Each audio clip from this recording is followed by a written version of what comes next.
অনেক সারা আমি আর কাউরে ভালোবাসি না। আর তুই কেমনে ভাবলি যে আমি তোরে বিয়ে করবো? তুই আমার জামাইরে পথে বসাইছস না, আজকে আমি তোরে পথে বসাই দিলাম। আমি যেভাবেই হোক না কেন মা হওয়ার চেষ্টা করব, তুমি আমাকে ছেড়ে যেও না। অনেক বলেছে সে আপনার সাথে আর কখনো দেখা করতে চায় না, আপনার প্রতি তার মনে প্রচুর ঘৃণা। আমার পেটের সন্তানরা যে অস্বীকার করছে সেটা আপনি একটাবারও দেখলেন না।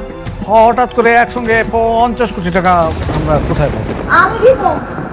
এই বাড়িটা যদি শালিমা গ্রুপের নামে করে দেন তাহলে আমি 50 কোটি টাকা দিব। আমি রাতুলের কাছ থেকে অনেকের সব সম্পত্তি উদ্ধার করছি। আমি আজকে রাতে গরিবদের কিছু খাবার দিতে চাই, তুমি কি আমার সঙ্গে যাবে? ঠিক আছে।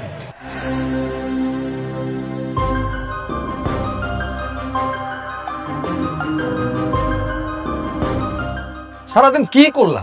একটা থাকার ব্যবস্থা করতে পারলে না সারাদিনে? কেন আপনারা জানেন না যে আমার ব্যাংক ব্যালেন্স সবকিছু শেষ হয়ে গেছে? আর আমার যে কার্ডগুলো ছিল সেগুলো ব্যাংক লক করে দিয়েছে। এই মুহূর্তে আমি কি করবো আসলে কিছুই বুঝতে পারছি না। সারাদিন কিচ্ছু খাই নাই, না খাইতে খাইতে আমার মায়েরা কেমন একেবারে মুখ টুক শুকায় গেছে। একটা রাত তো, একটু ধৈর্য ধরেন, কালকের মধ্যে কিছু একটা ব্যবস্থা করবো। আরে সেটা করো, আমাকে যা কিছু ওই ফকিনীর বাচ্চার জন্য হয়েছে, তুমি কিন্তু ওই ফকিনীর বাচ্চার উপর একদম চরম প্রতিশোধ নেবে, একদম চরম প্রতিশোধ। আগে বেঁচে থাকতে দেন, তারপর প্রতিশোধটা নিয়ে। এই দেখো দেখো, জি।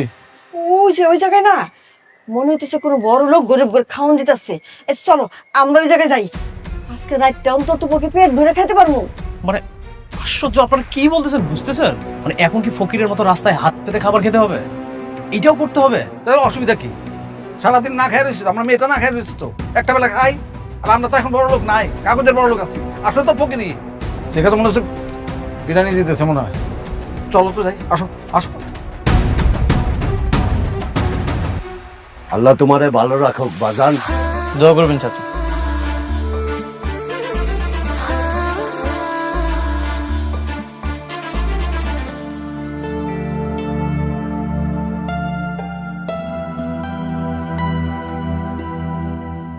এই এটা তো অনেক, আর ওই যে অনেকের নতুন বউ। এই মান সম্মান তো সব শেষ হয়ে যাবো। চুপ করে থাকো, আমি বড় করে ঘুমটা দিই আর তুমি মাথাটা নিচে করে রাখো। জিগাইলে কোনো তোমার ঘাড়ের সমস্যা আছে, ঘাড় সোজা হয় না।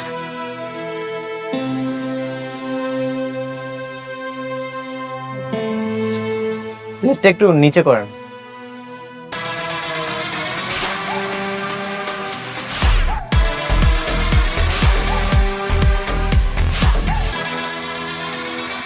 চাচা আপনি? হ্যাঁ আমি কেউ না, আমি কেউ না। চাচি আপনিও?